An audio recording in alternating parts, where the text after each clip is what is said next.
Assalamualaikum warahmatullahi wabarakatuh. Perkenalkan, saya Riki Sepriansah dari kelas A1 Teknik Informatika dengan NIM 2302020013. Dalam video ini, saya akan mempresentasikan hasil UAS mata kuliah pengenalan pola dengan klasifikasi diabetes menggunakan Deep Neural Network, teknik Deep Learning dan lanjutan.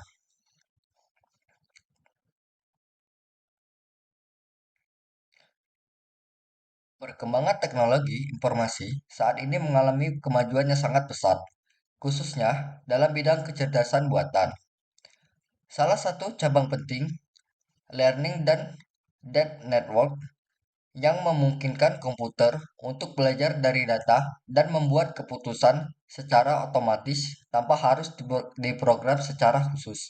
Dalam bidang kesehatan, deep learning memiliki peran yang sangat penting, salah satunya dalam membantu deteksi penyakit secara dini.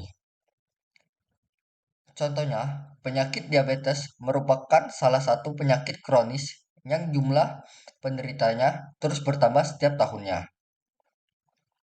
Oleh karena itu, sangat diperlukan suatu sistem yang mampu memproses klasifikasi data pasien diabetes secara cepat dan akurat.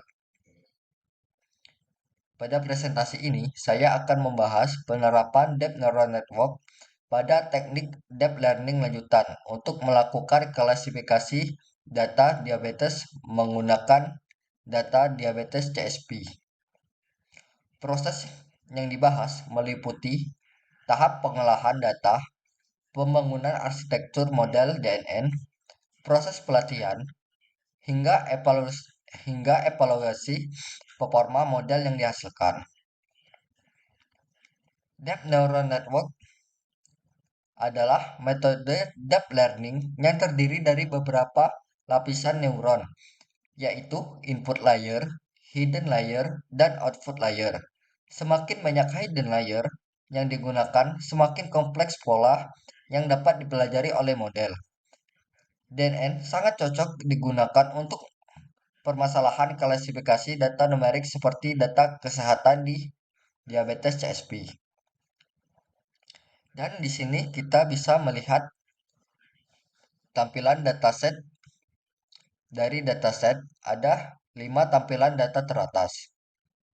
Dari data ini kita bisa melihat jumlah kehamilan, glukosa, tekanan darah, tebal kulit, insulin, BMI, persentasi diabetes, umur, luar.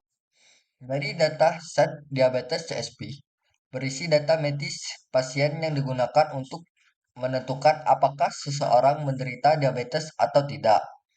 Outcome 0 berarti pasien tidak mengalami diabetes. Sedangkan outcome 1 itu menunjukkan bahwa pasien mengidap penyakit diabetes. Dataset ini digunakan sebagai dasar pembelajaran model DNN. Di sini kita bisa mengecek informasi dataset.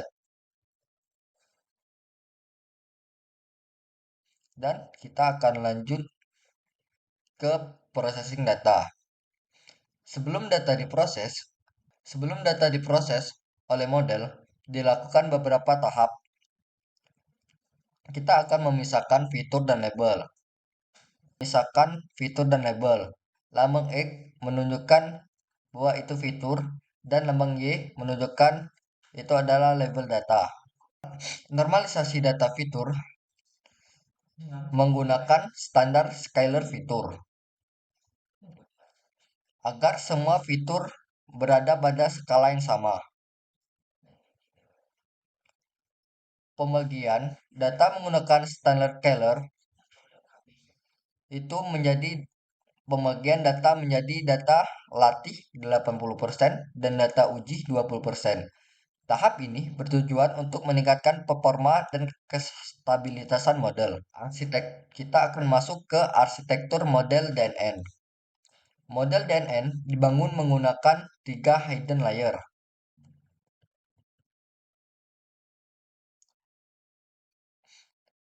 3 hidden layer dengan fungsi aktivitas ReLU. Dropout layer untuk mengurangi risiko overfitting. Output layer untuk output layer menggunakan sigmoid karena klasifikasi bersifat biner. Struktur ini membantu model belajar dan di sini kita akan melihat grafik.